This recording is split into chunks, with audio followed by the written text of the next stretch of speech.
Bonjour, bonjour, mbote, mbote nabiso, beto abu, jambo yeno, mbote na beto, je crois avoir tout dit en lingala, kikongo, swahili et chiluba, et aussi en français. Voilà, vous êtes sur Moko de télévision dans votre émission spéciale CENI. Spéciale CENI, ce n'est plus une émission à présenter puisqu'on a déjà pris de l'envol depuis très longtemps. Et aujourd'hui, je reviens vers vous parce que la CENI a communiqué. La Commission électorale nationale indépendante, la CENI. La CENI a communiqué et il faudrait que je vous envoie ça, que je vous donne ça, que je vous parle de cette communication. Pourquoi? Parce que à chaque fois, Félix a exploit. À chaque fois, ce n'est plus spécial CENI, c'est devenu les émissions politiques comme toutes les autres. Non, je reviens vers vous parce que la CENI a communiqué, mais également pour partager les idées qui ressortent de cet ouvrage. L'ouvrage est intitulé Réflexion sur l'hymne national de la République démocratique du Congo. Debout Congolais. Voilà. Réflexion sur l'hymne national de la République démocratique du Congo. Debout Congolais. C'est une réflexion de Alfred Kiboba Mukuzu, qui est un révérend pasteur à l'église du Christ au Congo, ECC en cycle. Alors, je vais vous partager une partie où il dit « Debout Congolais, unis par les sorts, unis dans l'effort pour l'indépendance. Dressons nos fronts. Dressons nos fronts. » Voilà, c'est un engagement, c'est un rappel, c'est un cri qu'il lance à tout Congolais. Il a développé, le pasteur Kiboba a développé Nakozongelaye Sima. Mais Yaliboso, Tokotalananu, communiqué ou communication ou annonce Yamama Seya, Patricia Seya. Alors,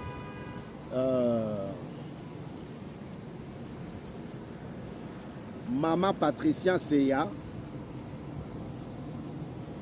a pu s'y communiquer. Na communiqué wana nini ezali ya motuya. O ezali ya motuya, ezali ya ko préparer candidature na yo. Yo moto olingi o postuler comme député provincial ou national.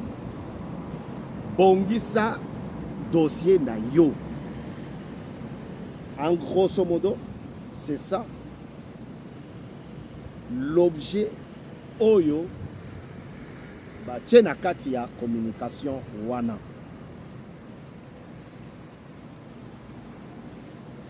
Je ne veux pas que demain ou après-demain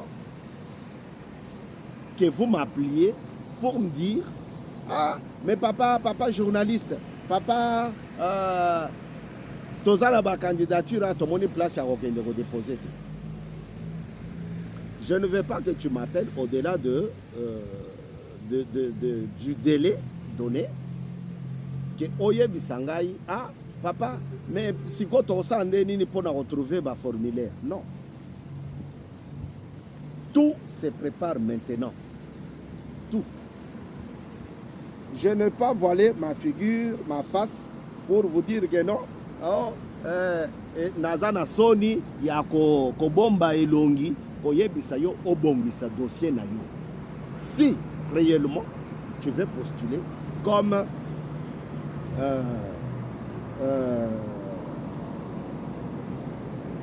député national ou provincial. N'a pas bien longité. Tozali ko belela. Tout dit tout il a dit. Tunasema nini? Tunasema voilà. Bongisa msusu wana na Kikongo ndeko fayulu yako bongiselanga tindelanga mwa ilokwa to belela na Kikongo. Aussi ton père lobike viana yebina ye Kikongo te. Bon. L'essentiel ici est de vous dire, de vous rappeler que la CENI a demandé à ce que les partis politiques, le regroupement et les candidats indépendants de préparer déjà. Selon les articles 11, 10, 11, 12, Narotanga Ngosima, Balobi, Bongisa déjà. Beaucoup de télévision, ils ont bisognos. Ozelate,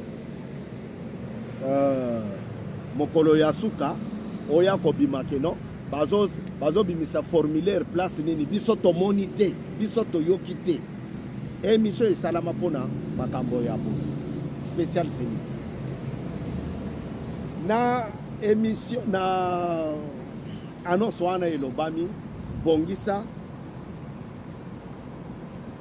une photocopie. Il y a attestation de naissance, une photocopie de ta carte d'électeur. Kokende kozwa carte d'électeur ya muto akopona yo te. Kokende kozwa carte d'électeur ya semeki na yo te. Oh, parce que semeki nde muto akozala suppléant nanga, nazwa déjà carte na ye nake kosaisa. Non. Kokende kozwa carte d'électeur ya voisin na yo te. Balobi bien une photocopie de ta carte. Yo mutoko postuler. Voyez bien ça là ba postuler parce que voisin na bango, bandeko na bango na famille de balobi kende ko postuler. Akomi kuna ayebite ke ba postuler ngandeni. Agezo carte ya ndeko na ye oyo atindaki ye akende ko postuler. C'est pour cela nous faisons cette émission. Pour na kolamusa, pour na ko rappeler, pour na ko yebisa. Bande konabiso, on va postuler, base elle est déjà prête. Et puis, Nispe lingi susu, Kotanga boyete, il faut kaka olata maneti. Balobi Bongisa, l'original de la lettre d'investiture de votre parti politique ou le regroupement politique.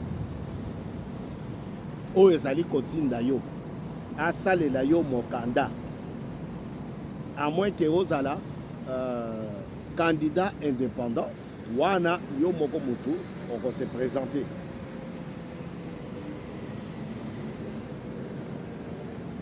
Quatrième chose, nalobi l'original de la lettre photocopie nalobi acte de naissance, ici au Botama, village nayo, secteur nayo, papa nayo, maman nayo. Bon, il de père et de mère, pardon. Bon, il y a de père et de mère, ils en ont katia. Il y a les photocopie d'acte de naissance. Oh, tant qu'on a le makambo de père et de mère. Ok, bandi ko beta bo il kamunini. Alors,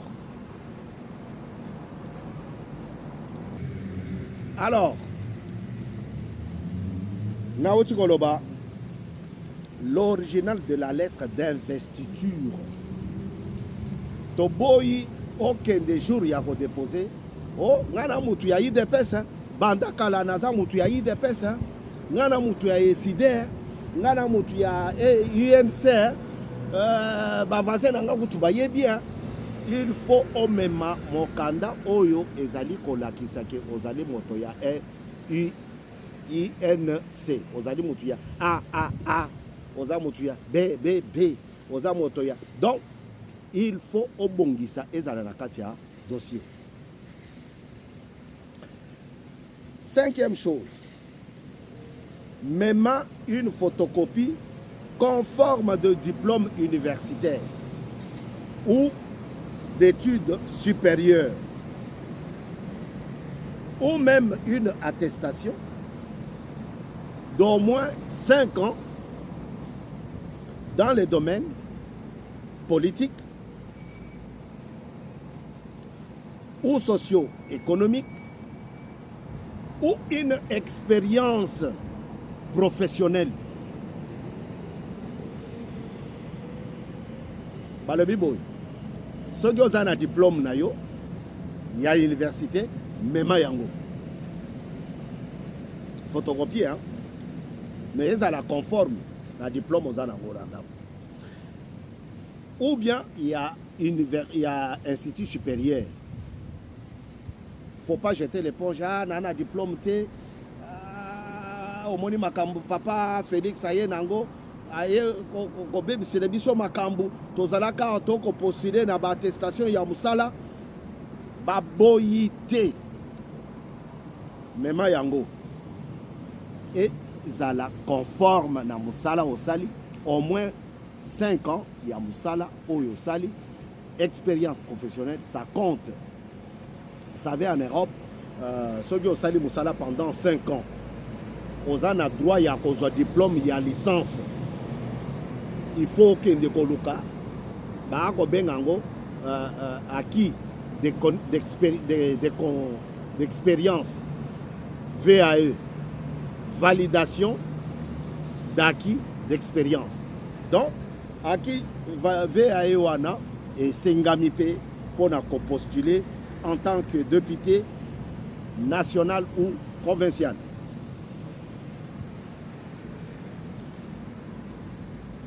Notez bien, notre Wabeni, pour nous qui avons appris à l'école, en Choulouba là-bas, on disait notre Wabeni. Notez bien, je vais vous lire ça. Pendant que j'ai encore mes lunettes. La CENI invite les partis politiques et les candidats indépendants à apprêter déjà leur dossier de candidature conformément au dispositif des articles 9, 12, 21, 22 et des articles 115 à 127 de la loi électorale et aux dispositions pertinentes de mesures d'application de la loi électorale. Balobi boy, tango oko bongisa kama kambuna yo, ezala conforme na article, na disposition, ou bien na article 9, 12, 21, 22, 115 à 127. Koya na explication mosusu en dehors ya l'article OT. Pourquoi je le dis? Parce que toyebani. Toyebani bandeko na ngai. Toyebani biso nyonso to ba congolais toza batu ya lelo oye komema biloko. Okoma ko koswanisa batu. Okoma ko finga batu. Okoma ko déplacer langage. Parce que bazui dossier na yote. Bongisa. Seni yewana zoloba. J'invite, ce n'est pas moi qui invite, c'est la CENI. Je ne fais que emprunter les paroles de la CENI.